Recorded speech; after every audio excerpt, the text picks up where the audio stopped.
بسم الله الرحمن الرحيم. عشركani wuxuu ku saabsan yahay Bogan iyo concept English practice and preparation. Cashirkiisa afartanaad food, cunto and talk iyo hadal. Last week ugu dambeeyay ada dinner party xaflad cashada hostesty martigelisadu askimi waxay weydiisay sidina marista nagastay the most rumble meel ku xigta. Miss Rumble was largely unsmiling lady waa gabar ballaaran oo aan qoslayn marwo ballaaran aan qoslayn in taasoo gudaha ama xidhanba ma la odhan karaa tag black dress madow oo ku dhuuqsan ama ku dhagan bay noqon kartaa. She iyadoo did not even xitaa iyadoo look up korma aysan fiirin wiil markii ay talk aan qaadanayay my sight fariidigayga bisaad ku xigay heeryada her eyes indhaheeda were fixed on kuwa ku dhagan ay ahayn ama sidaa ugu dhagan oo indhuhun ku haya heer plate saxankeeda aan in gudihiisa waliba a short time waqti yar. She iyadu was busy waxa ku mashquulsanay eating cunista. I try waxaan isku dayay to make inaan sameeyo conversation wada sheekeysi. A new play riwaayad cusub ama ciyaar cusub is coming imanaysa to her the global sin dhawaanadan ama dhaqso global kaliya waa meel magaceed ay sidayaan. Will you be seen ma sii arki doontaa itaa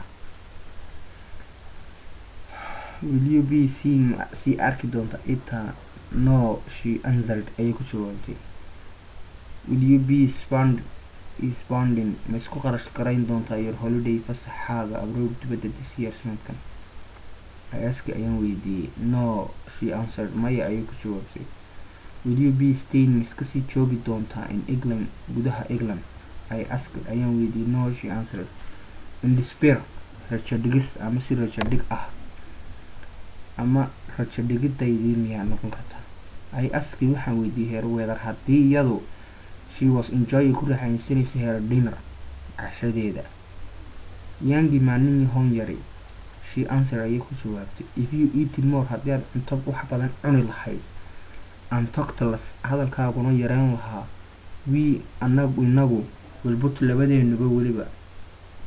put labadeenuba enjoy waan ku raaxaysan lahayn our dinner cashadeena. Food and talk cunto iyo hadal.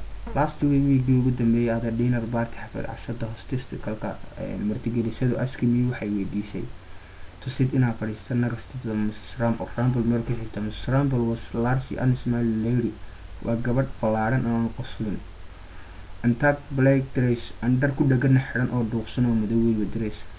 She iyadu did not even xitaa look up korma aysan fiirin wiil markii ay toban qaadanaysay fadhigayga bisaad ku dhaganaa heeryada. Her eyes indhaheedu were fixed on waxay ku dhaganaayeen her plate saxankeeda aan in gudaha a short time waqti yar.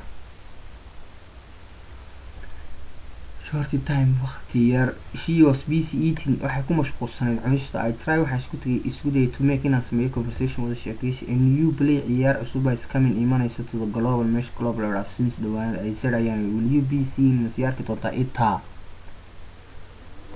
No she answered. Will you be spending your holiday fasaxaaga ma ku qarash garan doontaa abroad dibadda this year sanadka I asked ayaan weydiiyey. No she answered. Will you be staying in England ma joogi doontaa England I asked ayaan weydiiyey. No she answered. In despair si rajo dhigis leh I asked her waxaan weydiiyey whether haddii she was enjoying ku raaxaysay her dinner cashadeeda yangi maalin yahoon yari she answered ayay ku jawaabtay. If you eat more haddaad in badan cuni lahayd talk less hadalkaaguna yaraan lahaa we will put labadeenuba enjoying ku raaxaysan our dinner cashadeena. Thank you my subscribe video.